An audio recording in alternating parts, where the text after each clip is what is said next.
If you've been following along, you already know this whole process started with the Daisy practice sheet, where we'll learn the basics of painting this flower.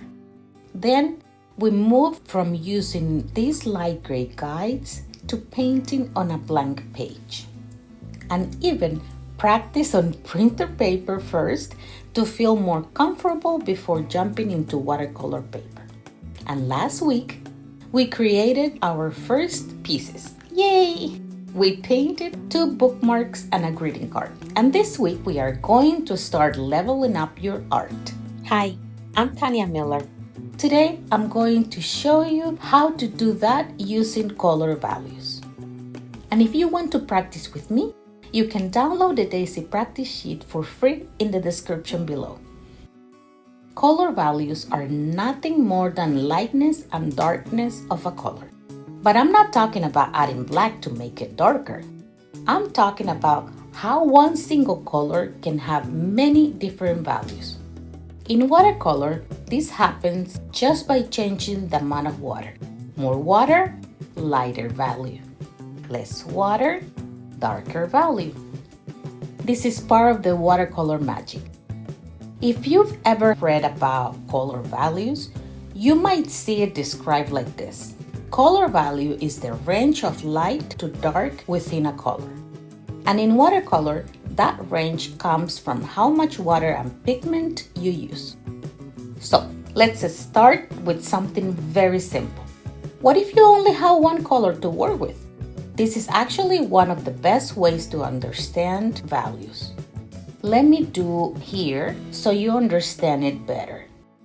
I'm going to start with the color with the minimum water, so I'm gonna get the darkest I can get from this particular color.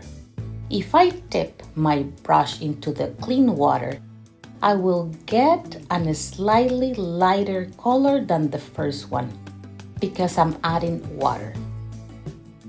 If I do the same process again and again, I will continue to get a lighter color every time. Just be sure you have clean water to do this.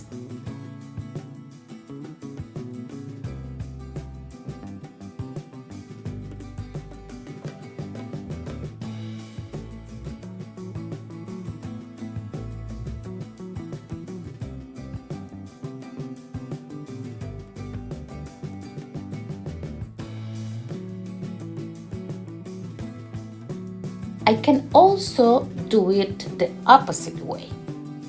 I can add a very tiny bit of pigment to a puddle of clean water on my palette. That will give me a very light color. For me to get a slightly darker color than this one, I have to add some more pigment. I'm doing the opposite. Instead of adding water to make it lighter, now I'm adding color to make it darker. Let's do it again and again until we get the darker color we can get. We know this as color value.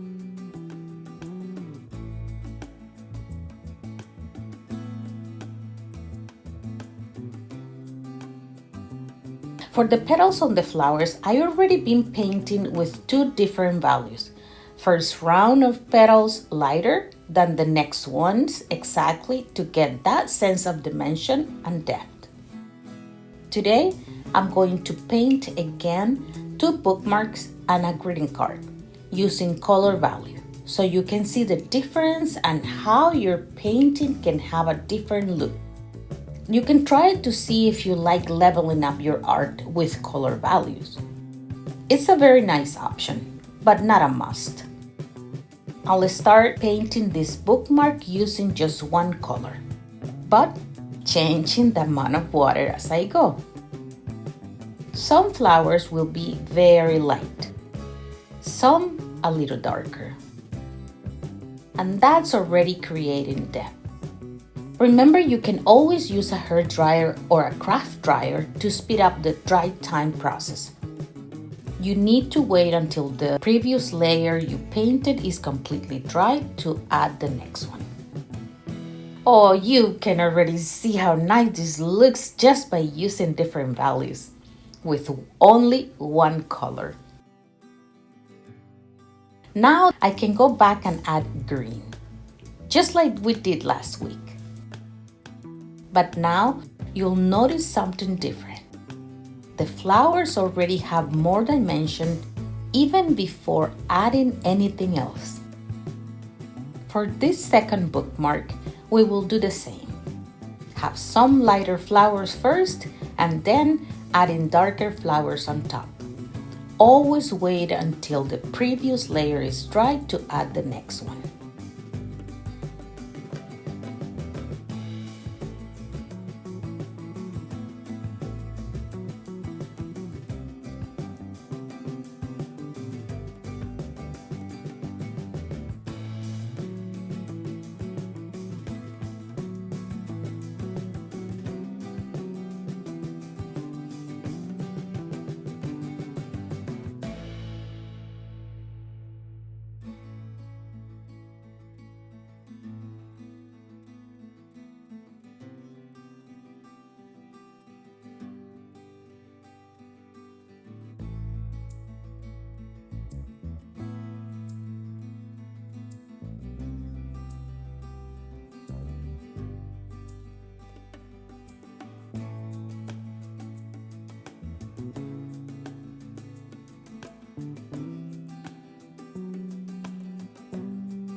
How do you like them?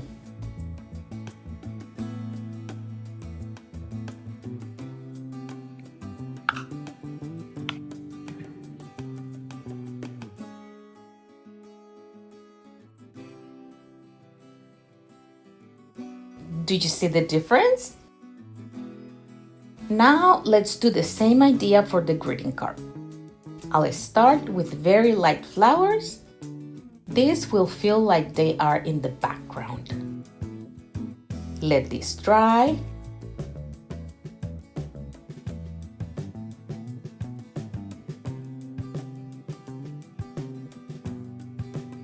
Now I'll add darker ones on top, and they will feel closer, like they are in the front.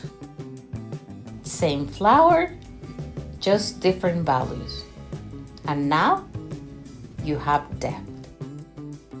And this is something I really want you to keep in mind.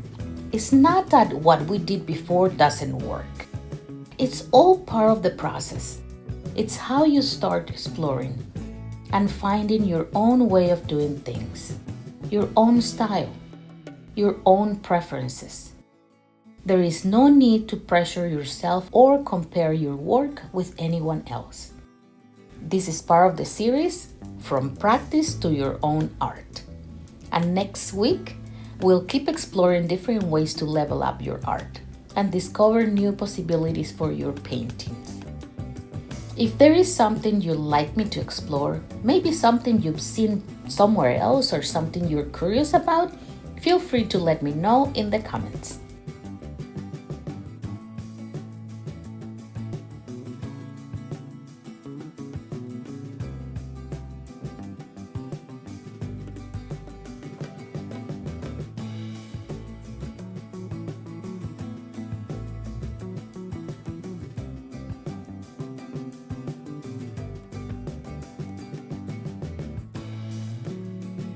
And if you'd like more flowers to practice with, I also have a flower workshop where I guide you through 14 different ones with practice sheets included.